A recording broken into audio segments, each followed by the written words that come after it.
नमस्कार। आज हम बात करेंगे ऑब्सेसिव कंपल्सिव डिसऑर्डर के बारे में, और अगर हिंदी में बोला जाए तो ये मनोग्रस्तता बाध्यता विकार है। ये भी एक प्रकार का एंजाइटी डिसऑर्डर है। अगर हम इसको दो भागों में बांटें तो एक साइड है ऑब्सेशन और एक साइड है कंपल्शन। ऑब्सेशन बोले तो व्यक्ति के मन में किसी भी प्रकार के नकारात्मक विचारों का बार बार आना और व्यक्ति उन विचारों को कंट्रोल नहीं कर पाता। जैसे कि उसके मन में यह विचार आ रहा है कि मैं बहुत गंदा हो रहा हूँ, या मेरे को कोई किसी प्रकार का नुकसान पहुंचाने की कोशिश कर रहा है, मैं किसी प्रकार के खतरे में हूँ। व्यक्ति जानता है, समझता है कि ये विचार नकारात्मक है और इनका कोई लॉजिक नहीं है, पूरी तरह से इरेलीवेंट है, और उन्हें अपने हद तक कंट्रोल करने की कोशिश भी करता है, परंतु वह उन विचारों पर कोई कंट्रोल नहीं कर पाता।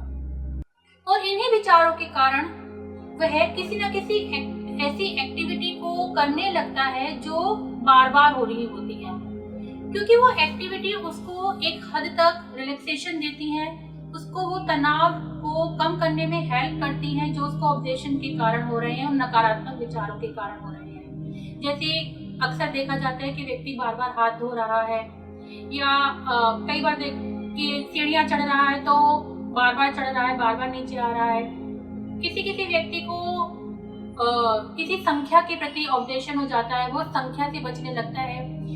जैसे इसमें केस भी है कि एक व्यक्ति को 13 की संख्या के प्रति ऑब्सेशन था, और वो अगर वो स्टेयर्स पे चढ़ रहा है तो वो 13वीं सीढ़ी पर पैर भी नहीं रखता था, उसको स्किप कर देता था।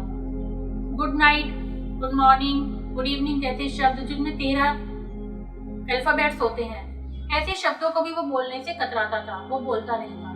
जब उसको साइकाइट्री के पास ले जाया गया, उसका डायग्नोज किया गया, पीछे की हिस्ट्री निकाली गई, तो पता चला कि 13 ही तारीख को उसके फ्रेंड का बर्थडे था और उसी तारीख को वो एक्सपायर हो गया।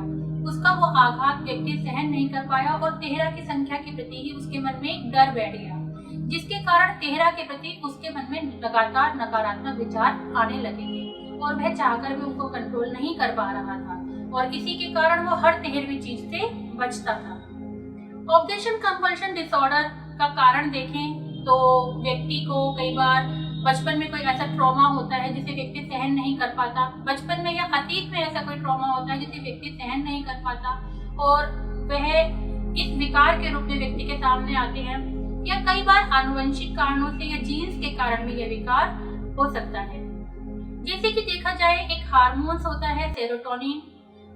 रिसर्च में देखा गया कि जब ये हार्मोन्स कम मात्रा में निकलता है तब भी मनोग्रस्तता बाध्यता के लक्षण व्यक्ति में क्रिएट होते हैं। साइकाइट्री इसमें मदद करते हैं। मेडिकेशन के थ्रू आपको ऐसी दवाइयां दी जाती हैं जिसमें कि सेरोटोनिन का स्राव सही मात्रा में, संतुलित मात्रा में हो सके और इस पर नियंत्रण पाया जा सके। ऑब्सेसिव कंपल्सिव डिसऑर्डर को एक हद तक कंट्रोल किया जा सकता है, लेकिन इसमें दवाइयों की भी आवश्यकता पड़ती है। और अगर हम थेरेपी की बात करें तो कॉग्निटिव बिहेवियर थेरेपी और एक्सपोजर थेरेपी इसका एक अच्छा सॉल्यूशन हो सकते हैं। कॉग्निटिव बिहेवियर थेरेपी में व्यक्ति के नकारात्मक विचारों को सकारात्मक विचारों में बदलने का प्रयास किया जाता है, और एक्सपोजर थेरेपी में उन घटनाओं को व्यक्ति के समीप बार बार लाया जाता है, या व्यक्ति से उन घटनाओं के विषय में कल्पना करने को कहा जाता है जिस घटना के कारण उसको नकारात्मक विचार आ रहे हैं।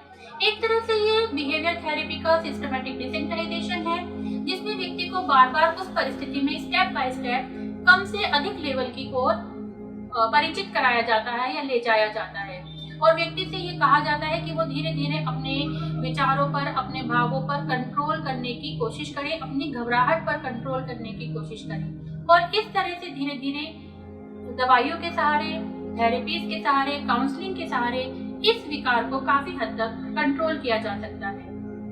यदि आप में या आपके किसी परिचित में इस तरह की परेशानियां देखने को मिल रही हैं, तो आप तुरंत सावधान हो जाएं और किसी अच्छे काउंसलर से मिलने में जरा भी देरी ना लगाएं, क्योंकि यह कोई पागलपन नहीं, यह एक समस्या है जिसपे यदि समय पर ध्यान दे दिया जाए तो समाधान हो सकता है। मैं स्वयं भी एक कॉग्निटिव बिहेवियर थेरेपिस्ट हूँ। यदि आप इस तरह की समस्या का समाधान चाहते हैं तो नीचे दिए गए नंबर पर मुझसे कांटेक्ट कर सकते हैं। धन्यवाद।